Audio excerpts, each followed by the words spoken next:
There is a dark and dangerous archetype that you might encounter over the course of your everyday life journey known as the female covert narcissist. And this entity can disrupt the lives of both men and women.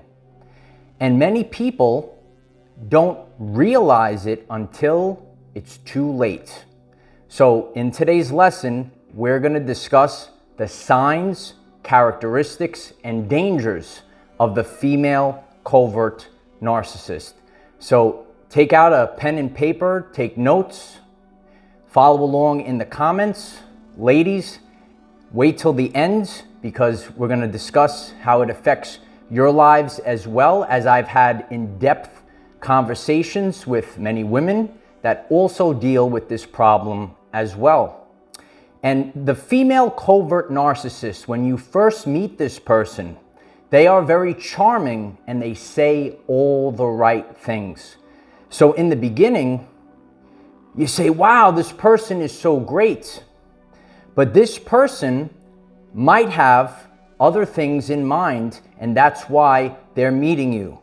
The first thing both men and women can relate to, known as the love bombing stage. Write it down, the love bombing stage.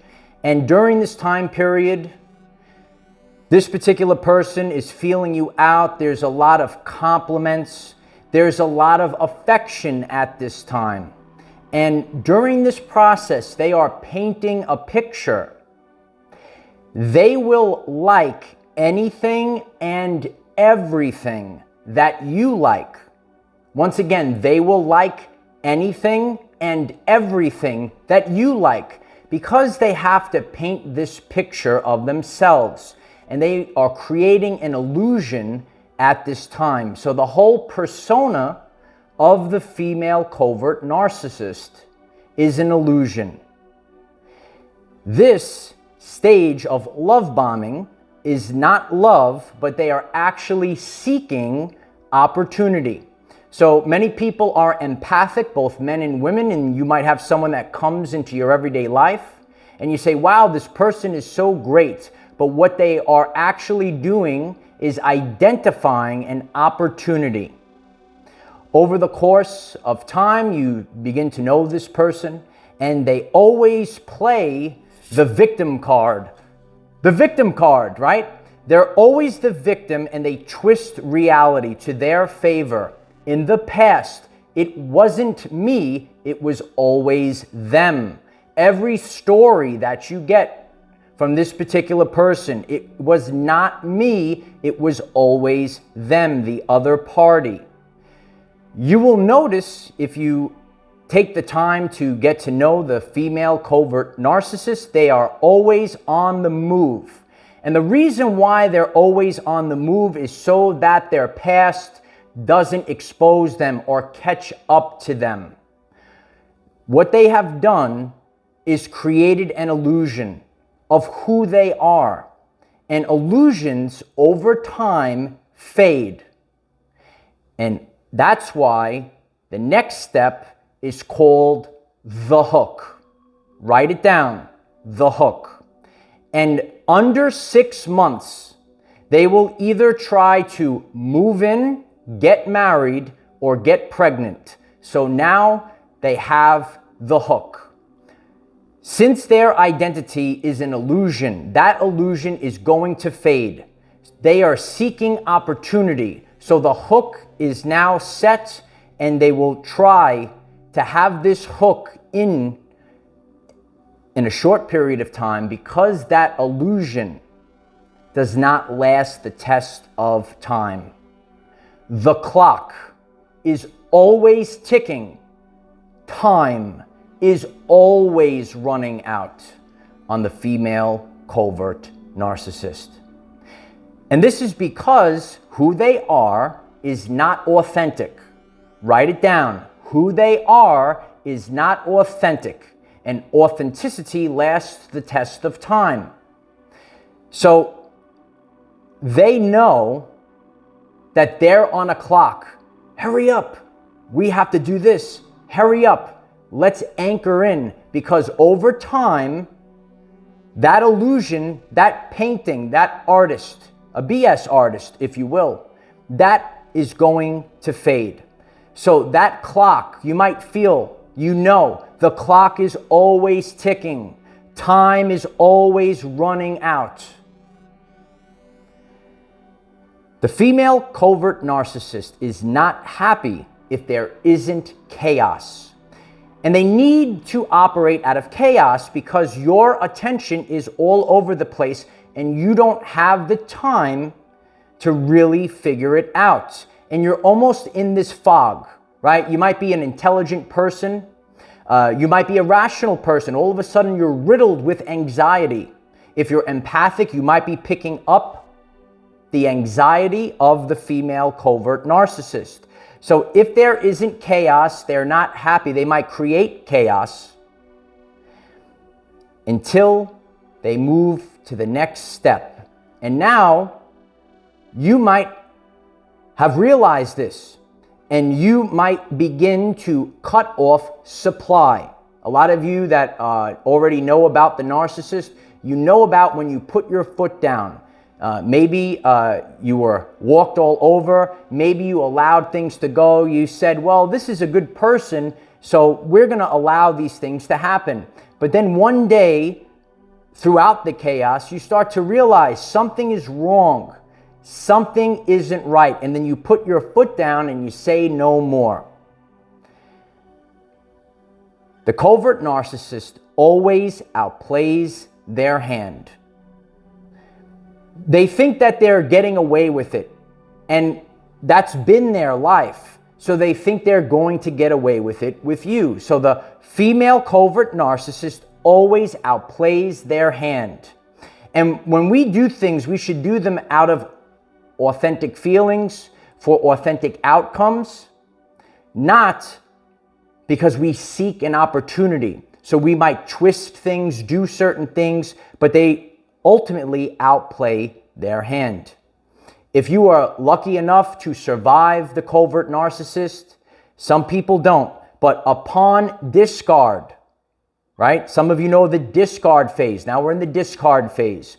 Upon discard, you will be slandered and silenced no matter what. And this is so that the covert narcissist can continue to hold their image, that illusion. So under any means, you are now the bad guy, right? Or girl. We're going to get to you ladies very soon. You are now the bad person, and the covert narcissist is just fine. So after you're discarded, there's no more supply. They know they can't get more supply out of you. There is discard.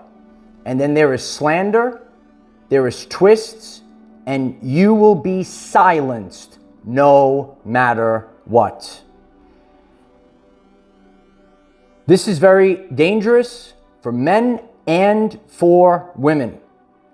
You will also notice about the covert narcissist that they always have a clique, right? Some of you know that. They have a clique. And you might be a woman and you're this far into the message. And you say, well, you know what?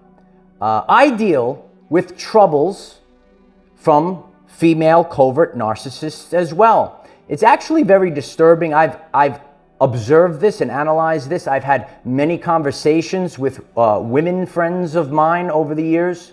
And it's very disturbing how women stab each other in the back. Do you agree with that? Are you a woman and you're this far into the message? Let us know in the comments. So a couple of examples that I would like to share from female friends that I have. Because I work with everyone and everyone has a story. And maybe these things resonate with you. The female covert narcissist at the workplace. You might have a person at work and you become friends with them. And then you realize something is off. Now you're just friends, so you could just back off. But at the workplace, maybe the female covert narcissist tries to start trouble with you, and you might be afraid because your job is on the line, for example, right? So, and they are charming, And the bosses all think that this particular person is so nice. So you have an issue in the workplace, and they put on an image to their bosses, and you feel like maybe your boss will never believe you, right? So that could be an example at the workplace.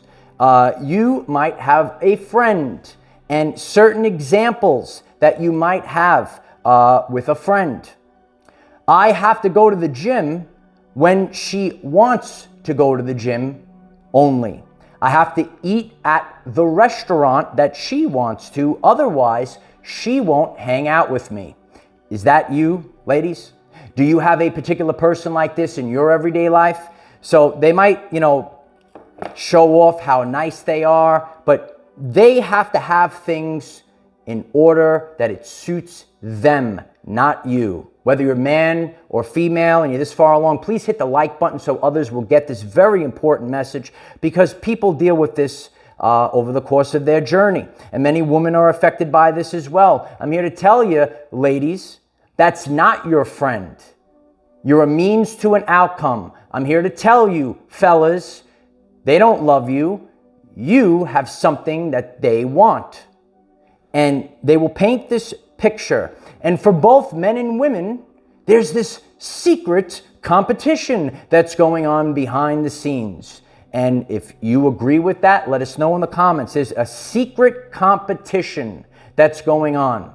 You could see, maybe one friend throws another friend under the bus, or they stab each other in the back instead of supporting each other. When you know and you realize, and sometimes you could be in a relationship, and sometimes, ladies, it's just a friend, but either or, they will be your biggest supporter, but then become your worst enemy. And this is because they only wanted something from you. If someone's your biggest supporter and then you step back and then all of a sudden they're attacking you, all of a sudden you're the problem, the reason for this is they never loved you. The reason for this is that they never were your friend. They only want something from you. Write it down in the comments. Write it down on a piece of paper. I know it's very difficult to deal with this. A lot of people are empaths like myself. Are you an empath? Let us know in the comments. So you might feel sad. You might say, oh, I thought this was a great person, but you get tricked. They're dangerous. They are clever and cunning. So that's why a lot of people don't realize it until it's too late. So it's really important. You will see the changes. I suggest to all people to go slow. Remember that a lot of this is the creation of an illusion, and the illusion is going to fade. They're going to paint a picture of themselves. So look for these signs. Do you have a specific experience from your journey? Please write it in the comments. So many people want to hear your story. There are so many people that sit in silence because they don't know how can they overcome this, because this particular person is going to be very cunning, very charming, and people at face value, they're going to say, but this person is so great.